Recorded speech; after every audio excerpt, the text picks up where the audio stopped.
Hey there, and welcome to Chronsega Episode 7, in which we finish up 1988 and move on to 1989. Now, Fall 88 is a weird time for the Master System.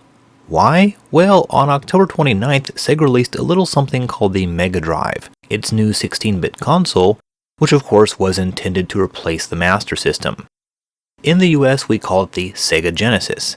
Now, while some systems, such as the Famicom, were strong enough they could survive for quite a while after their successor console is released, the Master System was killed off very quickly in Japan, with only 3 more games being released after the Mega Drive debuted.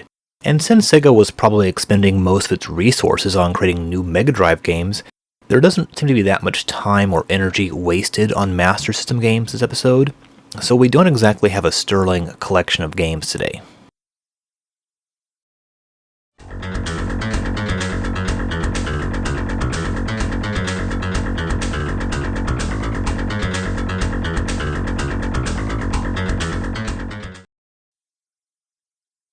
Just last episode, we were starting to see some more non-Sega games come out for the Master System. Our final game in episode 6 was R-Type, and we start off today with Double Dragon. Of course, the game begins with the famous gut-punching and kidnapping intro, though we don't see the garage door open and Jimmy step out onto the street, like in the arcade game. Speaking of which, as we know, Double Dragon was an enormously successful arcade game from Technos Japan, which premiered in 1988. It was probably the first really popular beat-em-up, and you can almost certainly pin the entire beat-em-up craze of the late 80s and early 90s on Double Dragon. You have lots of moves, punches, kicks, and of course the enormously useful knee to the face. But the thing that really sold it was the 2-player co-op. Now, we already saw a version of Double Dragon for the Famicom. Let's take a quick look at that version so you can compare it to the Master System Double Dragon. These are the first enemies you encounter. Hello guys, blam, punch to the face, and they're on their backs and we can move on. This makes sense, right? These are the very first, simplest fights in the game. Okay, here's the Master System game. Alright, what? They kicked me in the face first thing, and then he takes a bunch of hits to go down. So basically what happens here is most enemies spam the kicking jump, and they are much tougher. It also appears they get up very quickly after being knocked down. In the NES version, you had a special move where you could stand over a fallen foe and beat the crap out of them. You don't have that move here, but you do have a really lame spinning kick that is pretty much useless. You can, of course, pick up weapons, such as the whip, but all weapons have really short range, and the hit detection is really weird. Look at this here. Is this on purpose, or just really bad programming? Another frequent thing is that you and the enemy will start punching each other at the same time, and you'll end up sort of moving right through each other. As you will remember, the Famicom version reworked Double Dragon substantially, added in sort of like a power-up system, and threw in some platforming. The Master System Double Dragon is a much more accurate version of the arcade game, with the exception of the graphics and enemy behavior. The big improvement over the Famicom game is that the 2-player co-op is once again available. The Famicom version only allowed for 1 player for the main game, as unthinkable as that was. This is probably why they made the enemies tougher in this version, but the constant jump kicking gets really annoying and is a little cheap. Because the only really reliable attack you have is the jump kick. It's the only attack with enough range to prevent you from being jump kicked by enemies. Even most weapons, like the baseball bat, are completely worthless when it comes to defending against the jump kick. At times, Double Dragon sort of devolves into a jump-kicking contest. The knee to the face, which was a very useful attack in the arcade version and the NES version, is pretty difficult to pull off here. On the positive side, the technical capabilities of the Master System allow for 3 enemies to appear on screen at once. However, when this happens, there's quite a bit of sprite flickering that kicks in. But still, Double Dragon looks and sounds pretty good. All over the controls and the hit section aren't as good as the NES version. The game's definitely not as polished, but hey, it has the 2-player option, so at least it's somewhat faithful to the spirit of the arcade's original.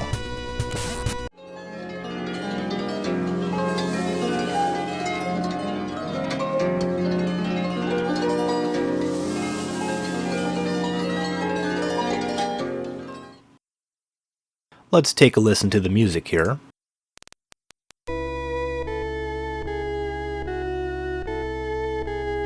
This is the Japanese version of Ys with the FM sound chip enabled.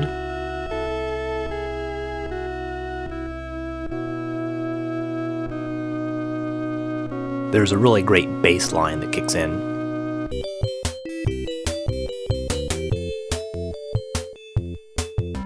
Now we'll take a listen to the US version of Ys, which did not make use of the sound chip.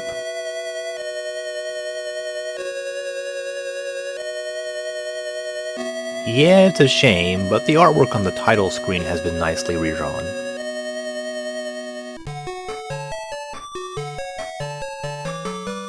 Music doesn't really sound bad, it's just missing that extra kick. Ys, or Ys Vanished Omens, as the Master System version calls itself, is of course a port of Falcom's 1987 action RPG, which had first appeared on Japanese computers. It's been ported and remade many times. Just like Double Dragon, there was already a Famicom version. We covered it in Chrontendo 35. Now at this point, I would recommend going back to episode 35 and rewatching the Ys segment, in which we do an overview of those many different versions of Ys, starting with the original PC-88 game. Since then, there's been a PSP release as well. This here Ys looks very much like the original computer versions and the Famicom game, though the portraits have all been redrawn. Aside from that, the experience system has been reworked a bit. The Famicom Ys, you needed to get 100 experience points to gain a level. Here you need 200. However, it's not as bad as it sounds because you also get experience from advancing the plot in places. Look here, after accepting the game's main quest, I got a bunch of experience and even leveled up. And now that I'm level 2, I can slice through these guys like a hot knife through butter. Just like the Famicom version, I won't discuss Ys in any great lengths because we'll be saving that till we get to the much more better known TurboGrafx CD release, which is far and away the best of the earlier versions of this game. But I suppose the Master System one will come in second place, not counting the more modern updates. Certainly has better music and graphics than the Famicom game, and plus it even came out in the US. So if you want to play an original version of Ys and aren't going to be playing the TurboGrafx game, I suppose you can try this one.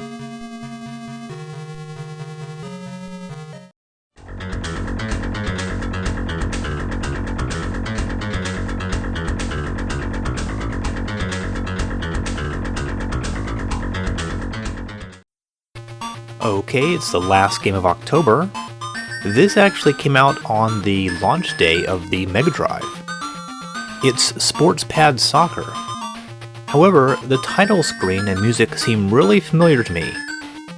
That's because we've already covered this game. It was a re-released and retitled version of World Soccer, a Master System game from July 1987. In the US, it was called Great Soccer. And of course, that Great Soccer should not be confused with the game that was released in Japan under the name Great Soccer in 1986, a completely different soccer game. So anyway, Sports Pad Soccer is simply World Soccer with altered controls. It now makes use of the Sega trackball, known as the Sports Pad controller. Otherwise, it's exactly the same game as we've already covered. This leaves just one last Japanese Master System game in 1988.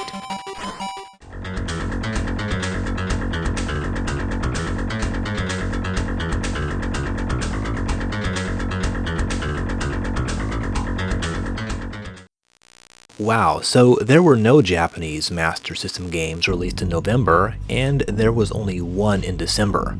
Choon Senshi Borgman, aka Sonic Soldier Borgman.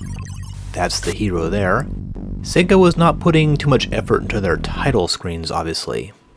By the way, the title screen simply says Borgman for some reason.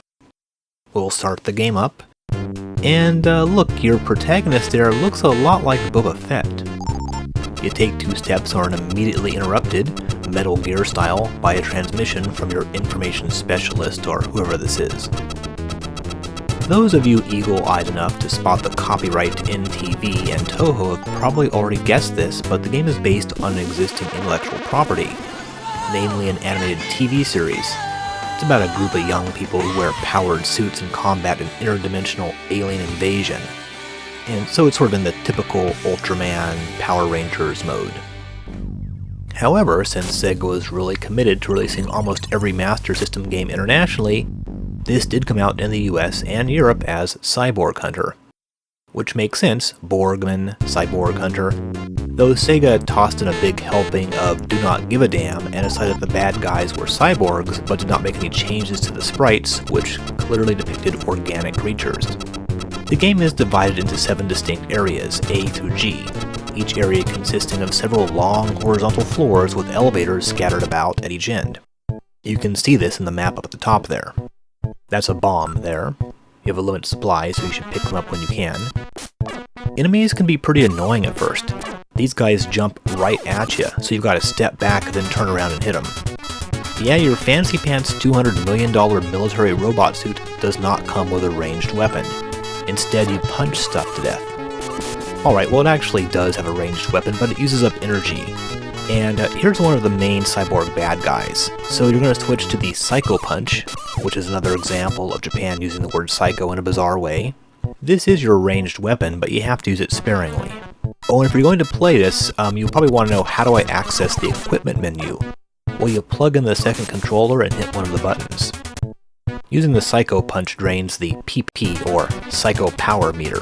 Cyborg Hunter has some weird control issues. For example, to enter an elevator, you stand in front of the door and hit up. Then once inside, you go to the right wall and press up or down to choose your floor. Then press the button, then press right to exit. And for gosh sakes, when you go into an elevator, make sure you are exactly in the middle of the elevator doors when you press up the first time, because pressing up also uses your bombs. And if you're not standing in exactly the right place, you'll waste a bomb when trying to get into the elevator. Cyborg Hunter is vaguely Metroid-like, perhaps a bit more so than Sega's earlier Zillion. It's too linear to be called a Metroidvania game, but you do need to grab various power-ups in each area in order to advance very far. In Area A, you need to get the shield, which will allow you to then bypass the deadly energy beams in Area B. The other thing you need to do in each area is to destroy the 4 cyborg bosses, or chief cyborgs. That's what the little radar screen in the upper left is for. When you get near one, this extremely annoying alarm starts beeping, and you can see them approaching on the radar. They're tougher than regular enemies, but they're not really bosses. Now, they won't kill you, but they can get the jump on you and shave off some health. And the only way to refill your health is to pick up a health refill item, and these aren't even found in every single area. But once you've cleared an area, you can then go back to Area A and pick up an easy-to-get health refill or a Psycho Power refill there. While Cyborg Hunter isn't a terrible game, it doesn't exactly seem like a lot of effort was put into it. Check out the jet engine or jetpack that lets you fly over dangerous areas. We'll turn it on and... whoa, really? They couldn't add like a little, jet of fire or something shooting out the back to indicate that you're using a jetpack? No, it's just your regular sprite, but now you can move around freely in the air. Looks really silly. Another extremely helpful thing you'll find on this level is a laser gun that doesn't use up psycho power, thus making dealing with regular enemies much less frustrating. Okay, so here's the first real boss. And because this is based on an anime, all the bosses look like the villains from the TV show, so they're all really boring. This is just some chick in a cape who jumps around. After you defeat her, you get her key card, which will allow you to open the door in the main hallway and access the next set of areas, D, E, and so on. As I'm sure you've noticed, every level we've seen is just sort of a generic-looking science fiction corridor that stretches out horizontally. There is really nothing even resembling level design in this game, so it's probably a good thing that each area has different enemies, or Cyborg Hunter would be far too boring to play. It does offer a bit of variety at times, like levels with no lights, that require you to use like a special light ray gun to see anything. The sad thing is, Cyborg Hunter is really the only halfway decent original game for the Master System this episode. And the only other console game Sega released in December was a Japanese-only platformer on the Mega Drive, so Sega ended up basically sitting out the holiday season in Japan.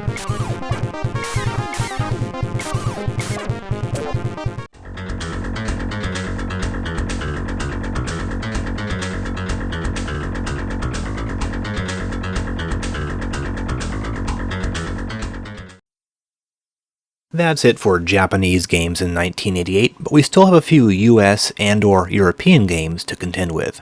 There are no exact dates for these things, but I believe they were released near the end of 1988. So, Rampage. Didn't we just see this in Chrontendo? Yeah, Data East released it in the US in December '88, so both Sega and Nintendo loyalists could enjoy Rampage at home. It also came out on the Atari 7800 in 1989, so every console of that generation had a version of Rampage. Hell, Activision released Rampage for the 2600 in 1989. Yeah, believe it or not, official Atari 2600 releases continued until 1990. There's probably no need to go over what Rampage is, but just in case, it was a pretty cool arcade game from Bally Midway in 1986. It allowed for 3 players simultaneously, each controlled a giant monster, and the object was simply to destroy buildings and eat people. It was pretty cool. Well, the Master System version looks pretty good, better than the NES version, but it's only for 2 players, not 3. There is something very notable about Rampage, namely that it was not published by Sega, but by Activision. Yes, third-party publishers finally arrived on the Master System in the US. In Japan, there were a couple Tecmo games released by the mysterious company called Sandiego, but other than that, every Master System game has been published by Sega. Now, there weren't many third-party games released in the US. The Master System didn't really have much time left over here. But in Europe, once the console really took off, there were games being released by guys like Virgin, US Gold, Domark, and many more. Anyway, the Master System Rampage is pretty unremarkable. This would have seemed pretty cool back in 1988, but nowadays I guess it's pretty hard to get too excited about this.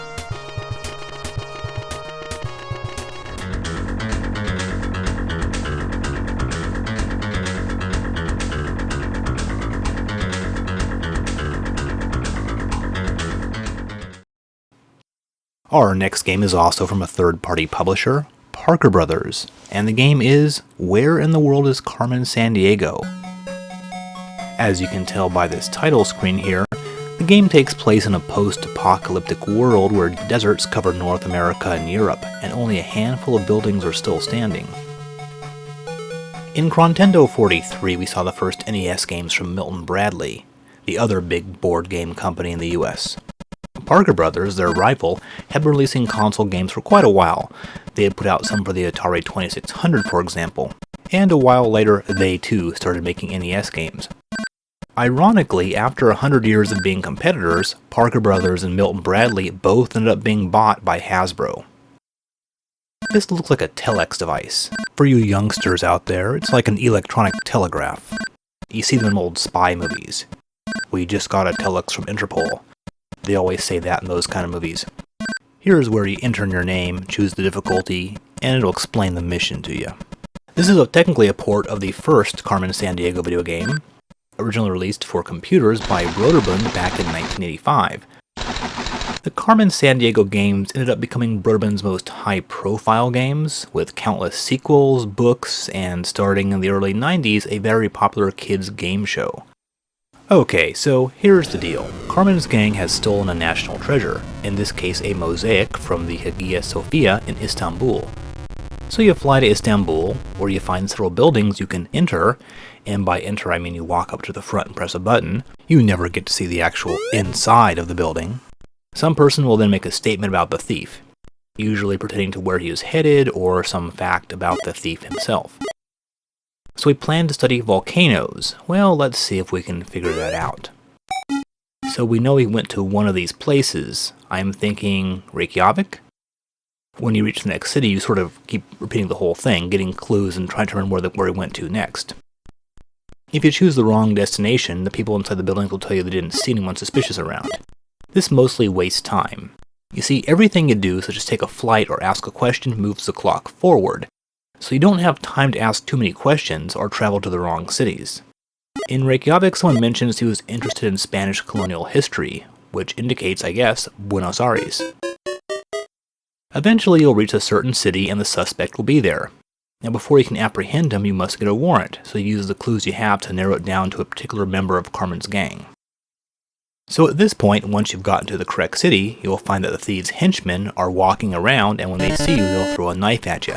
Getting hit causes a pretty serious loss of time. I was actually having major difficulties with the game because I could not dodge the knife. You see, there's a jump button, which I assume would be used to jump over the knife when it was thrown at you. However, this never worked. It turns out you should just move downward and the knife go right over your head. Eventually, the thief himself will appear and be arrested. You then move on to the next theft and start again, until you finally reached Carmen Sandiego herself. It's almost hard to critique a Carmen Sandiego game. I mean, it is a kids' educational game after all, and obviously it did something right since the series was massively successful, but it is pretty repetitive, and so many of the clues involve knowing the colors of the country's flags. I mean, seriously, can you name the colors in Sri Lanka's flag? I can't. The game has a goofy sense of humor. The next thing stolen from New York City is the Rockettes. You know, Carmen's gang really aren't a very good gang of thieves. Why do they go on a multi-city international vacation every time they steal something? And why do they blab about themselves and where they're going to next to like every person they meet? Well, anyway, it's Carmen Sandiego. Take it or leave it.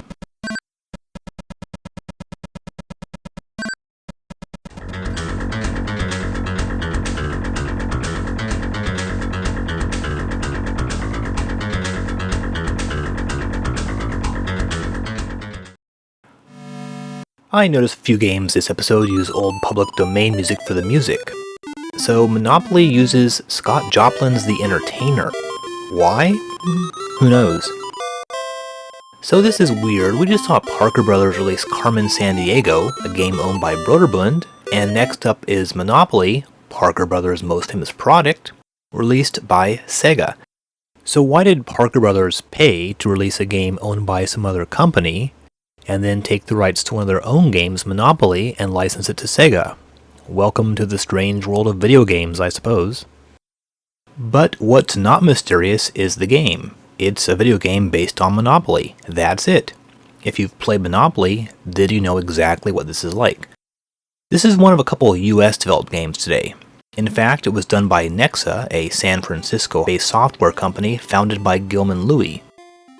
Aside from his own company's games, Louie is known for his part in the whole Tetris saga, which we should be covering in detail in Chrontendo 45. Game Developer Research Institute has an interview with one of the programmers at Nexa who worked on Monopoly, Kevin Seghetti. He remarks that Monopoly was sort of Sega's way of testing out the waters for having American companies make Master System games. The design is sort of odd and inconsistent. The main board screen is really dull, just a completely uninteresting replication of the Monopoly game board. There are no frills at all. For example, when you land on Community Chest or something, it doesn't even show you a card. It just has some text saying, "bank error in your favor." By the way, as someone who used to work at a bank, if you ever get a bank error in your favor, you should probably give the money back. The bank will eventually find out and want the money. So while most of the game is really boring, they did put all this effort into the scenes where your pieces move around the board. There's all these little details, like the wheels on the car turn, the iron throws up like dust or sparks or something as it drags along the ground, and I love the redesign on the hat. That's like kind of hat that like Harvey Keitel's character in Taxi Driver would have worn. Alright, so Monopoly is definitely not exciting, but as the first US developed Master System game, it is historically important.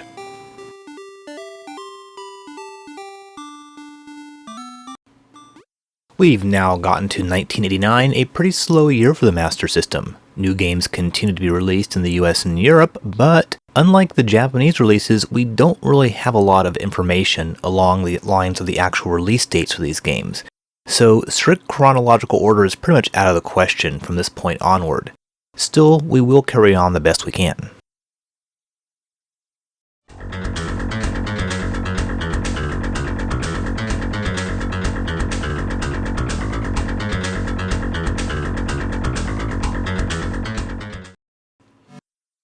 Here we are at February 2nd, and it's the end of the road for the Master System in Japan.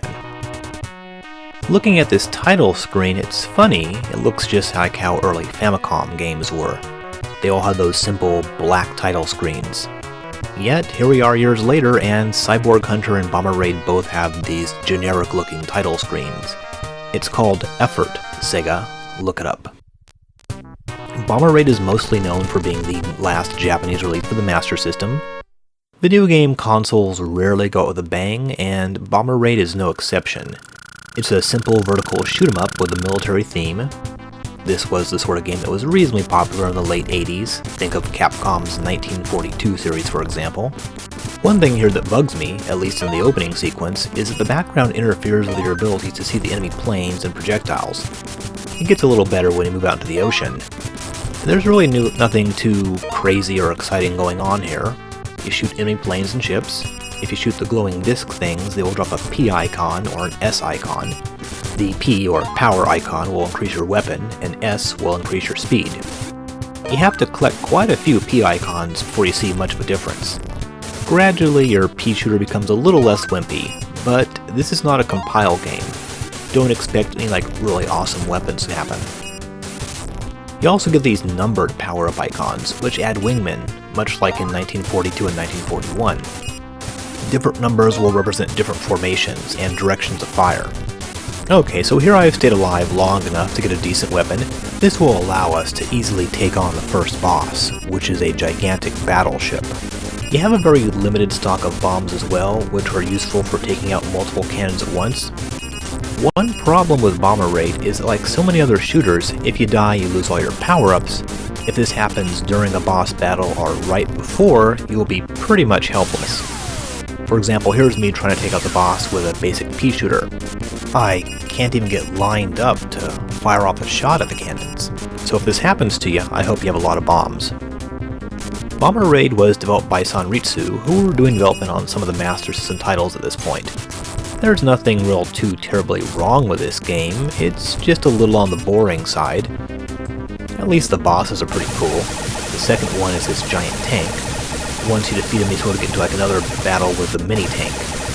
I'm fully powered up here, which makes this guy too easy. Overall, Bomber Raid feels kind of unbalanced. With good weapons, it's too easy, until you make one tiny mistake and die, then it becomes too hard. It's kind of sad because Sega had a reputation for great action games, but there weren't very many strong 2D shoot-'em-ups on the Master System, other than Fantasy Zone. Bomber Raid is okay, but it feels old-fashioned some of the contemporary games on the Famicom and the PC Engine. Just consider this, a few months after Bomber Raid, Hudson released Blazing Lasers on the PC Engine, which just shows exactly how old hat stuff like this was.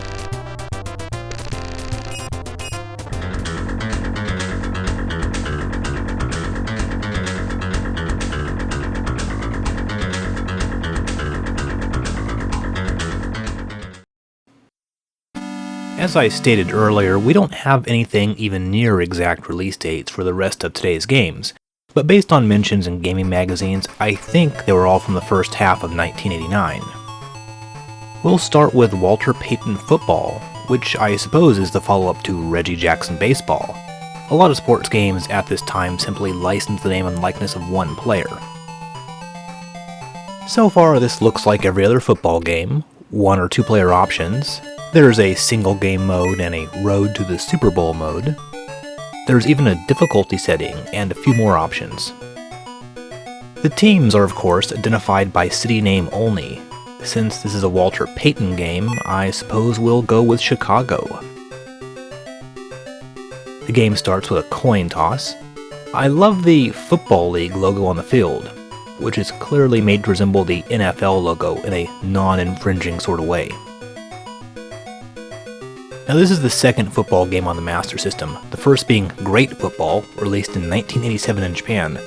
Walter Payton Football is quite a bit better looking, I guess, the sound is decent, but it does have some really wonky speech samples. For some reason it obtained a European release under the name American Pro Football. Really, just the same game, with the references to Walter Payton removed. And we just saw a game called John Elway's Quarterback in Chrontendo 43. It reminds me very much of this game. It's not nearly as fun, in my opinion, as Tecmo Bowl, but I guess it's a bit more technical. There are more play options, you can use a timeout, that sort of thing. But still, I'd much rather play Tecmo Bowl than this. But if you were one of those kids that got the Master System instead of the NES, I suppose that you could still have fun with this game.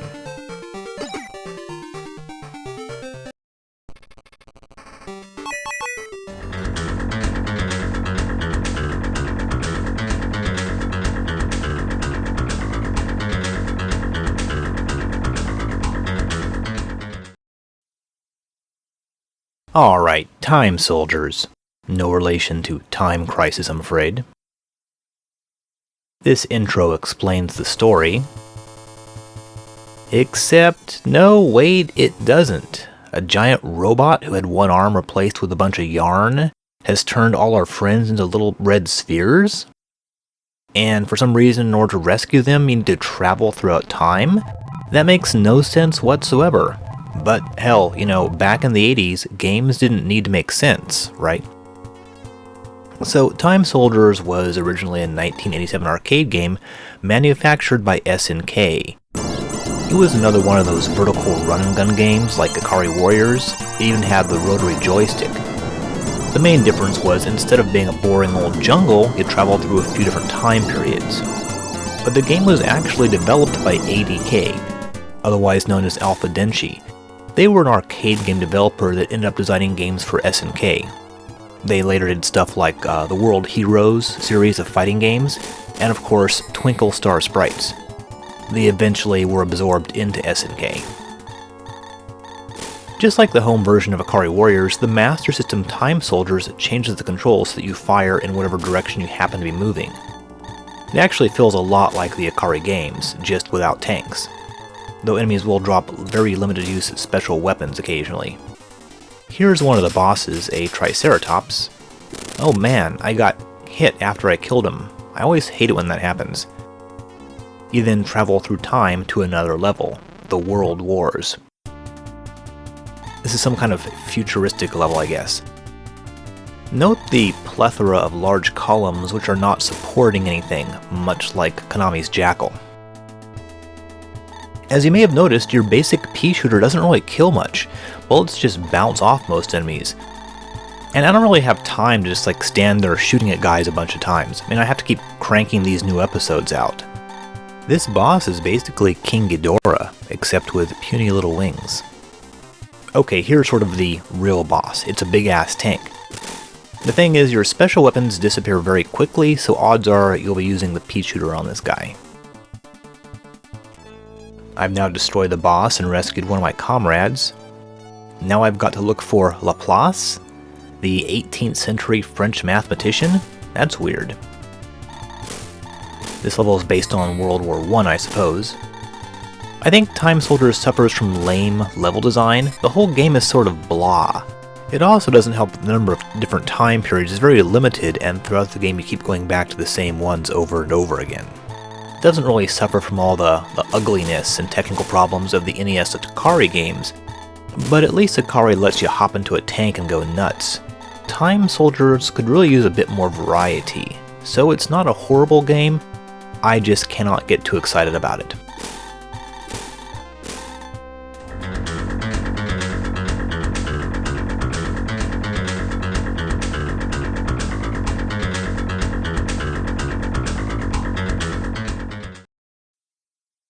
Oh lord, not another one.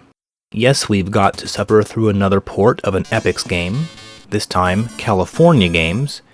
We just did the rare-developed NES port of World Games in the last episode of Chrontendo. So you know the story by now. Epix, a Bay Area software company, had huge hits with Winter Games, Summer Games, California Games, and so on. They blew all their money on coke and strippers or something, and then filed for bankruptcy in 1989. Before they disappeared, they sold their design for a handheld console to Atari, who released it as the Lynx. You actually pick a sponsor in this game. Did Epix get money from these companies? And just what did they do with all that money? Well, you know my feelings about these games. Why are they so complicated? Every event has its own unique set of controls, and playing these things is like trying to learn some sort of secret code. The manual to the original computer version was like 14 pages, and this was not like a little NES-style manual. These were big, full pages crammed full of text and diagrams. The control scheme was so confusing it needed diagrams. Do you remember Track and Field from Konami? You didn't need to read instructions to know how to play that game. You just walked up to the machine and you just knew how to play the game. It was intuitive. The controls just made sense. This is exactly the opposite. The main challenge is figuring out the control scheme. Aside from that, I guess the game looks okay. Better than the Winter Games or World Games on the Famicom. There are 6 events: skateboarding on the half-pipe, hacky sack, surfing, roller skating, BMX biking, and frisbee, though since hacky sack and frisbee are trademark names owned by Whammo, the events are called footbag and flying disc. Now I suppose when we were kids we had way too much time on our hands and we could spend hours futzing around with games like this. But nowadays, I mean come on, you can learn how to play the new StarCraft game quicker than you can California games. I just don't have the patience. And frisbee, it's the worst. You have this power meter thing, but instead of hitting a button like you do in every other similar game, you need to press left and then right on the D-pad when the line is at the correct spot. Why? And why is it so hard to catch the damn frisbee? It just sails right through me? The weird thing about California games is that it's easier to catch a frisbee or roller skate or kick a hacky sack in real life than it is in the game itself. So anyway, that's California games for the Master System. Expect to see a Famicom version before too long.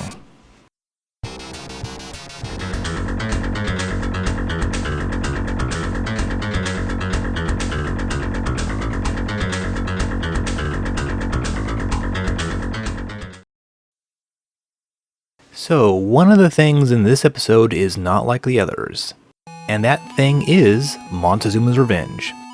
So Parker Brothers just got a deal going to release Master System games, and it seems like they're already out of ideas.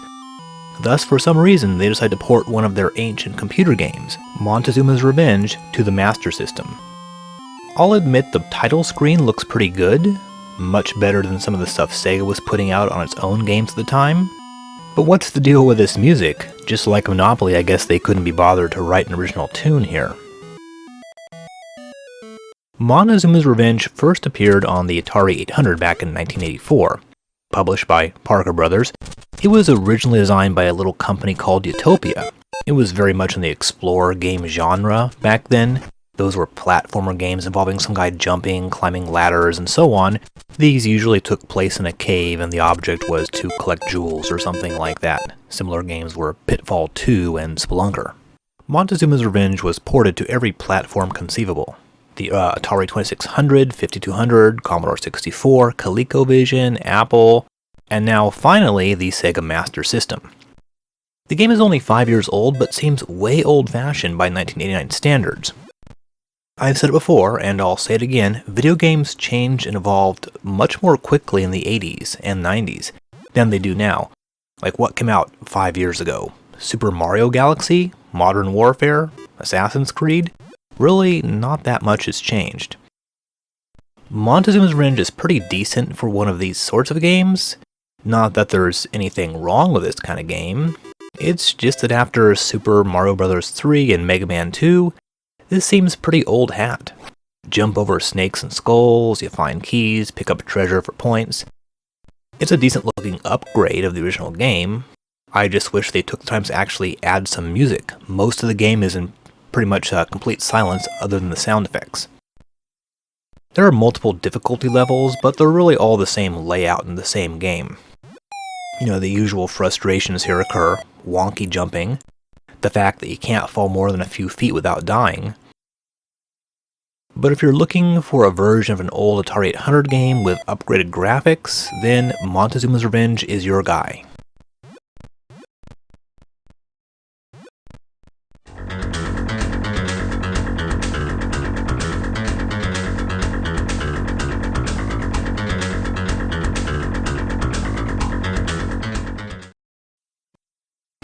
Here we have another ill-advised port of a super scalar arcade game. This one is Galaxy Force. It's not nearly as famous as Outrun or Space Harrier, but Sega seemed determined to put all of these things out on their home consoles. The structure is actually sort of like Mega Man. You can choose the order of the planets, or scenes as the game calls them. Naturally there's a fire planet, ice planet, so on.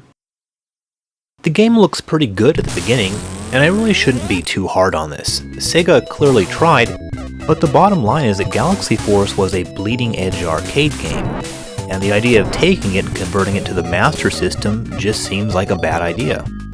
We covered Galaxy Force back in the 1988 Arcade Roundup. It was a game that at that time looked freaking amazing, and was the first game to use the Sega's spanking brand new Sega Y board. There were tons of spaceships, asteroids, laser blasts flying around everywhere. The pseudo 3D effects were so smooth looking, and you could fly inside these enemy fortresses like they were the Death Star. Once inside, there were tons of laser turrets, and you need to maneuver around twists and turns. Make a mental note of this part here, where you go around the corners. Okay, so here's the fortress on the Master System version. We enter, and oh good lord, people with epilepsy better not watch this part. Now there's a corner coming up here. Oh dear god, what's happening? Yeah, the corners are hard as hell to go around. You keep running into walls. In the arcade version, making the turns was easy. It's like you're playing a driving game or something. You could sort of clearly see what's going on and where the walls were. But on this version, the animation is so jumpy, and everything is so flickery. And quite frankly, most of the game is not that hard until you get inside the fortresses, then things fall apart. Here it is again. It's like there's almost no room for error because the passage is so narrow. Now, the more you play Galaxy Force, the more you will get accustomed to this. The secret is that you need to hug the outer wall while turning, so much that it looks like you're gonna hit it, otherwise you'll hit the inner wall. Anyway, there's no bosses or anything. Eventually you just fly out of the fortress and everything blows up, then it's back to the stage select screen. The controls are very similar to Afterburners. You have a pea shooter and what I suppose are guided missiles that lock onto enemies. The missiles are unlimited, so it's best to constantly fire them in order to quickly take out enemies as they appear. Also, just like Afterburner, two slightly different versions of the arcade game were released, and Sega chose to name them Galaxy Force and Galaxy Force 2. So when you see references to Galaxy Force 2, note that it's not a real sequel. Once you complete all 4 missions, you move on to the final level.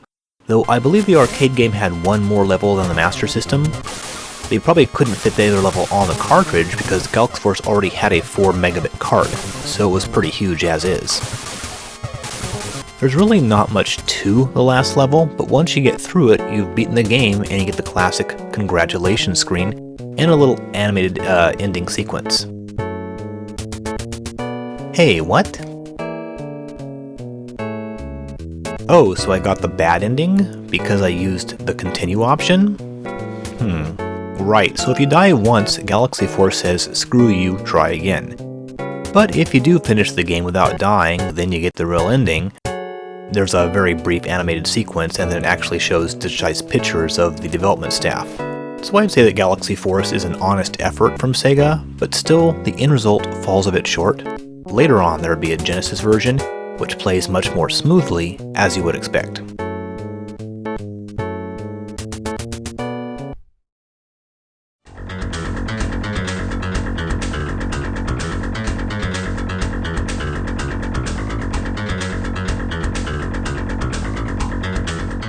This episode has been plagued by a lot of so-so games, but nothing really too awful so far.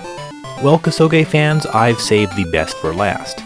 Alf is a truly terrible adventure game based on the 1980s TV show. For those of you too young to recall, Alf was a typically lame fish-out-of-water sitcom in which an alien crash lands on Earth and moves in with an all-American suburban family. The joke here is the alien doesn't behave like your standard science fiction alien, but instead acts like a New Jersey insurance salesman or something.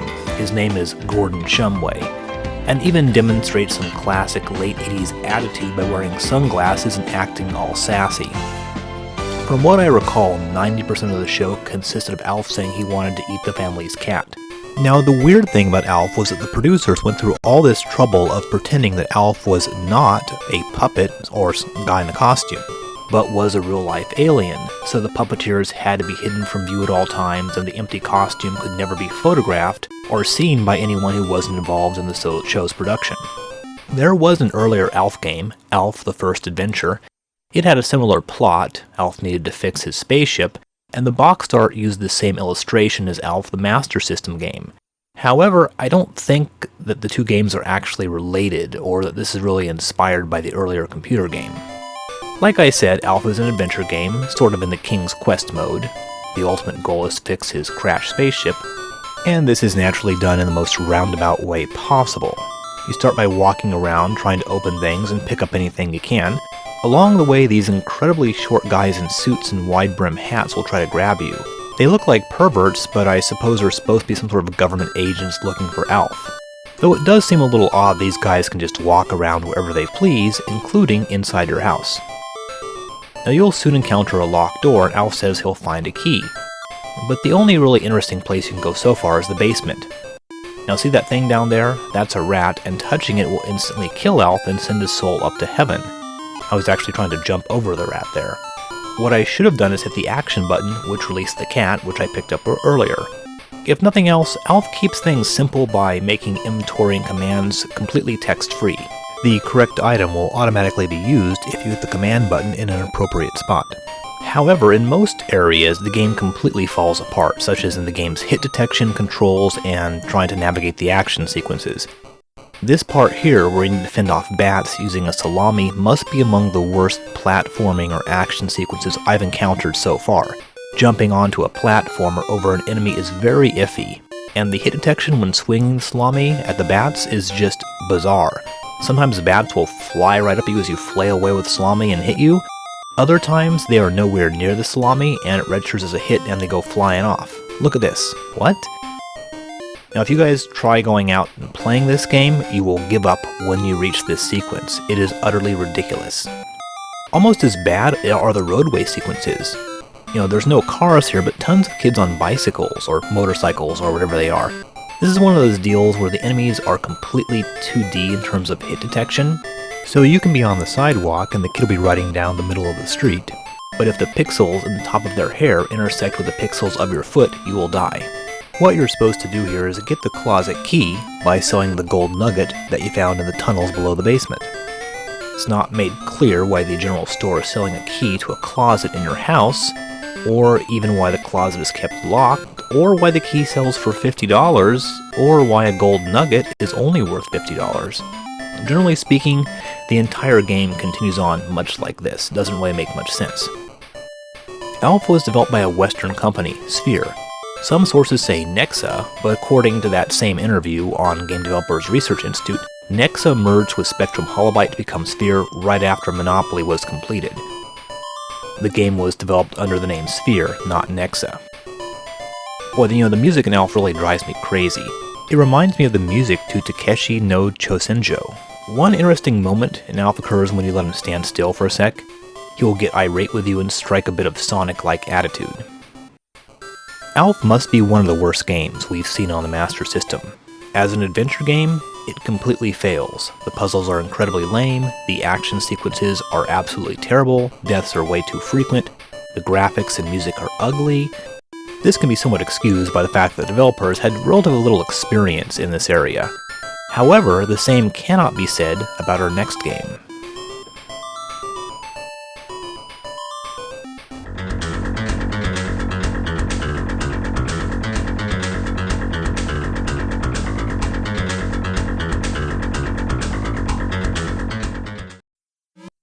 Our last game today is a port of the venerable arcade beat-em-up, Altered Beast. This was released in the US early to mid-1988, before the Genesis came out over here. So for unlucky Sega fans who owned a Master System, this was the first console version they saw. As we can see here, it was not pretty. As a reminder, Altered Beast hit arcades in 1988. It was a pre-Renegade style beat-em-up, meaning that there was no depth to the playing field. Enemies came at you in a conga line from both directions, just like Kung Fu. What differentiated it from similar games was the fact that you could smash stone blocks and stuff, and had a really cool power-up system. Killing the white wolves would drop an item that would beef you up. Collect enough of those and you'd be transformed to like a half-man, half-beast creature with upgraded attack powers. Altered Beast was a simple, repetitive game, but it looked cool and it handled pretty well. The Master System Altered Beast, however, is an unmitigated disaster. I guess all those big sprites taxed the Master System's CPU to the point where the game barely functioned. Movement is incredibly slow and jerky. Everything feels like it's moving in slow motion. The frame rate feels really low, and when moving, you and your enemies are animated with like just 2 sprites. And there's quite a bit of flicker as well. So unlike Sega's Double Dragon, Sega was not able to add a second player option, so you have to go solo on this. All these factors conspire to make the game much more difficult than the arcade version. I mean, Altered Beast was pretty cheap to begin with, but the Master System version is just impossible. It's really difficult to react quickly and with the correct timing when you're being attacked because, as I mentioned, the action is so jerky. The first level of the arcade game is not very tough, and the first boss is reasonably simple, but here you move so sluggishly, it's hard to avoid all those falling heads. Now, by comparison, here's the Genesis Altered Beast. It handles much more smoothly. Because it controls better and the hit detection is much more accurate, the fight seems a lot fairer. Whereas the Master System, oh good lord, it's just so awful. Anyway, we'll do a quick tour of the game. Your second beast form is a dragon, which is so huge and unwieldy that it's almost impossible to avoid getting hit by the enemies that surround you. Thankfully, this boss is pretty easy. You know, much of the appeal of the arcade Altered Beast was the presentation. The enemies were cool and exploded nicely when you hit them. Your beast forms and your special attacks looked very awesome. Here everything has been downgraded to the point of complete lameness. I mean, look at the lightning bolt you throw, it's just not very cool. And then one entire level was dropped entirely. That's the third level, the Tiger Man level. Another way the game has been simplified is you now only have to collect 2 of the White Wolf power-ups to fully transform. You go from regular guy to super buffed guy to beast. There's just 3 stages. The one other major headache is this. The Master System has only 2 buttons. Here one is used for punching, the other for kicking, so how do you jump? Press up? Nope, that would make sense, but you press both buttons at once.